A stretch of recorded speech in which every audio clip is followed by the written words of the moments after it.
اب پاکستانی عدالتوں میں جو کچھ ہو رہا ہے اس میں شریف فیملی کو جتنی سپیڈ کے ساتھ اور جتنی تیزی کے ساتھ ریلیف ملا ہے وہ بھی اپنی جگہ پر ایک مثال ہے۔ آپ دیکھیں کہ مریم صاحبہ جو ہے وہ باعزت بری ہو گئی، کیپٹن صفدر صاحب جو ہے وہ باعزت بری ہو گئے۔ اس کے بعد ہم نے دیکھا کہ میاں شہباز شریف اور حمزہ کے حوالے سے جو ایف آئی اے کے منی لانڈرنگ کے ایلیگیشنز تھے اس کے اوپر خود عدالت میں جا کر کہہ دیا کہ کوئی ثبوت ہی نہیں ہے، کوئی شواہد ہی نہیں ہے، بلکہ یہی ایف آئی اے جب شہباز شریف اپوزیشن میں تھے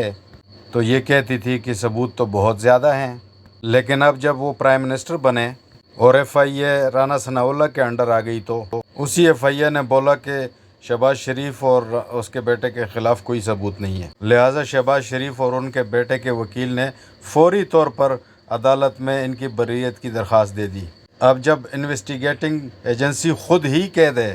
کہ کوئی ایویڈنس ہے ہی نہیں، جس کا کام ہے ایویڈنس لے کر آنا اور پھر پروسیکیوشن کو انشور کرنا، تو پھر عدالت کیسے سزا دے سکتی ہے؟ اور پھر اسحاق ڈار کو جس طرح ریلیف ملا اور جس سپیڈ سے ریلیف ملا، ان کے آنے سے پہلے ان کے وارنٹ گرفتاری جو ہے اریسٹ کے وہ معطل ہو گئی۔ یہ انپریسیڈنٹڈ ہے، یعنی کہ میں نے ایسے ہوتے ہوئے نہیں دیکھا۔ میکسیمم ایسا ہوتا ہے کہ آپ کو حفاظتی ضمانت مل جاتی ہے، لیکن ان کے کیس میں تو وارنٹ گرفتاری معطل ہو گئے،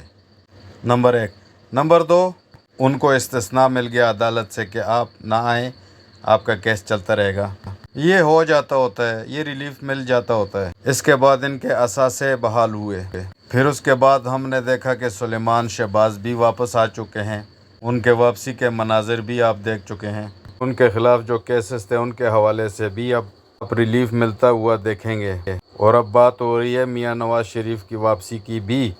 اور اگر نواز شریف صاحب اب واپس آتے ہیں تو پھر ان کے اوپر 2 کیسز ہیں، ایک ایون فیلڈ کا جس میں 10 سال ان کو سزا ہوئی تھی، اور ایک عزیزیہ کا جس میں 7 سال ان کو سزا ہوئی تھی۔ ان کے فیصلے ہوں گے، لیکن ان کے فیصلوں سے پہلے ضروری ہے کہ وہ پاکستان آ کر قانون کے سامنے سلنڈر کریں۔